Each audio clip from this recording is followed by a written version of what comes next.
MSc skill டெஸ்ட்டுக்கு இந்த மாதிரி தான் ட்ரெஸ் கோட் போட்டு போகணும் அப்படின்றது கிடையாது. பட் என்னோட ஒப்பீனியன் அப்படின்றது கேட்டதுனால நான் வந்து இந்த ப்ராக்டிக்கல் லைவ் அப்டேட்டாக அந்த குரூப்லேயே வந்து பேசியிருப்பேன். ஸோ அதைத்தான் இந்த இடத்துல சொல்கிறேன். ஃபஸ்ட் அதை பார்ப்போம். அதுக்கப்புறம் அந்த எப்படி போகிறது வர்றது அதை பற்றி வேறு டிஸ்கஸ் பண்ணி பேசுகிறீங்க, கால் பண்ணி கேட்குறீங்க, அதை பற்றி அடுத்து பேசுகிறேன். ஃபஸ்ட் இதை பற்றி பார்த்துடலாம். இதில் என்னோடய ஒப்பீனியன் பார்த்தீங்கன்னா, அந்த லேடிஸாக இருந்தீங்க பார்த்தீங்கன்னா சுடிதார் தான் போட்டு போகிறீங்க அப்படின்னா, உங்கள்கிட்ட பட்டியாலா பேண்ட் இருந்துச்சு அப்படின்னா பட்டியாலா பேண்ட்டு அண்டு டாப்ஸ் பார்த்தீங்கன்னா குர்தி டாப்ஸு, அது பார்த்தீங்கன்னா ரவுண்ட் நெக்கு அப்படி இருந்தால் பெஸ்ட்டு. வித்து துப்பட்டா இம்பார்ட்டண்ட்டு, ஓகேங்களா? So Patiala pant and kurti tops round neck with dupatta must. இதில் பார்த்தீங்கன்னா மஸ்ட் பி ஒன் ப்ராப்பர்லி, அது ப்ராப்பராக துப்பட்டா எப்படி போடணுமோ அந்த மாதிரி போட்டுக்கோங்க. சாரீ கட்டிட்டு போகிறீங்க அப்படின்னா பூனம் சாரீ, ஓகேங்களா? ஸோ இந்த மாதிரி பார்த்துக்கோங்க. இப்போ ஜென்ஸாக இருந்தீங்க அப்படின்னா உங்களுக்கான ட்ரெஸ் கோட் பார்த்தீங்கன்னா ஆஃப் அண்ட் ஷர்ட்டு, ஓகேங்களா? அதில் வந்து first button should be worn. So compulsory பார்த்தீங்கன்னா ஃபஸ்ட்டு பட்டனை வந்து மறக்காமல் போட்டுக்கோங்க. ஃபார்மல் பேண்ட்டு தான், ஓகேங்களா?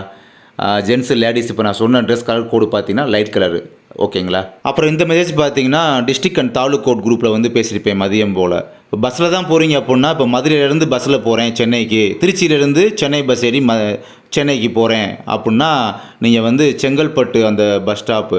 ஸோ அதுக்கு அடுத்ததான் பார்த்தீங்கன்னா அடுத்த ஸ்டாப்பு தான் பார்த்தீங்கன்னா அந்த காட்டான்குளத்தூர் எஸ்ஆர்எம் சொல்லி அந்த ஸ்டாப்பில் நிற்குமா அந்த பஸ் அப்படின்றத கண்டக்டர்கிட்ட கேட்டு கன்ஃபார்ம் பண்ணிக்கிட்டு அந்த பஸ்ஸில் ஏறி அந்த ஸ்டாப்பில் வந்து இறங்கிக்கோங்க.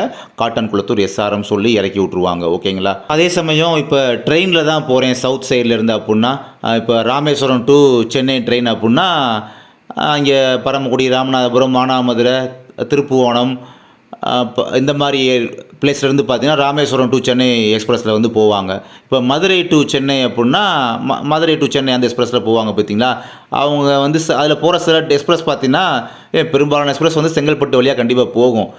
அப்படி செங்கல்பட்டு வழியாக கூட ட்ரெயின் போனாலுமே செங்கல்பட்டில் இறங்காமல் தாம்பரத்துலேயே போய் இறங்கிடுங்க. அதுதான் பெஸ்ட் ரூட்டு. தாம்பரத்துலேயே போய் இறங்கிட்டு நீங்கள் இறங்கக்கூடிய அந்த தாம்பரம் ஸ்டேஷன் இருக்குது பார்த்தீங்கன்னா, அந்த ஸ்டேஷன்லேருந்தே நீங்கள் இறங்குற அந்த ஸ்டேஷன்லேருந்தே அந்த தாம்பரத்துலேருந்து அடிக்கடி பார்த்தீங்கன்னா செங்கல்பட்டுக்கு லோக்கல் ட்ரெயின் பார்த்தீங்கன்னா ட்ரிப் மாதிரி அடிக்கடி போயிட்டு தான் இருக்கும்.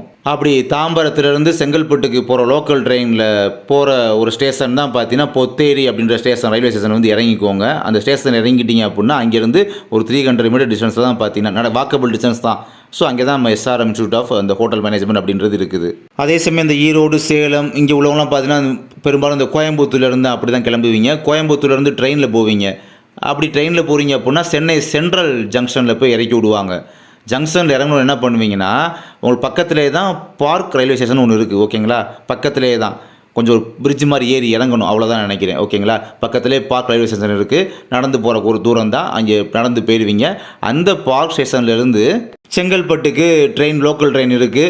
அதுவும் பார்த்தீங்கன்னா தாம்பரம் வழியாக தான் போகும். தாம்பரத்தில் வந்து 8 நிமிஷம் அல்லது 10 நிமிஷம் தான், அதிக நேரம் அங்கேயே தாம்பரத்தில் தான் நிற்கிது, நின்றுட்டு போகுது, ஓகே. பட் நீங்கள் இறங்க வேண்டிய ஸ்டேஷன் பார்த்தீங்கன்னா தாம்பரத்தெலாம் தாண்டி ஒரு 7-8 ஸ்டேஷன் தாண்டி பார்த்தீங்கன்னா பொத்தேரி ஸ்டேஷனில் போய் இறங்கிடுவீங்க. பொத்தேரி ஸ்டேஷன்லேருந்து ஒரு 300 மீட்டர் டிஸ்டன்ஸில் தான் பார்த்தீங்கன்னா வாக்கபிள் டிஸ்டன்ஸில் தான் பார்த்தீங்கன்னா எஸ்ஆர்எம் இருக்குது. ஸோ இப்படி தான் பார்த்தீங்கன்னா போகிறதுக்கான ரூட் அப்படின்ட்டு சொல்லியிருக்கேன்.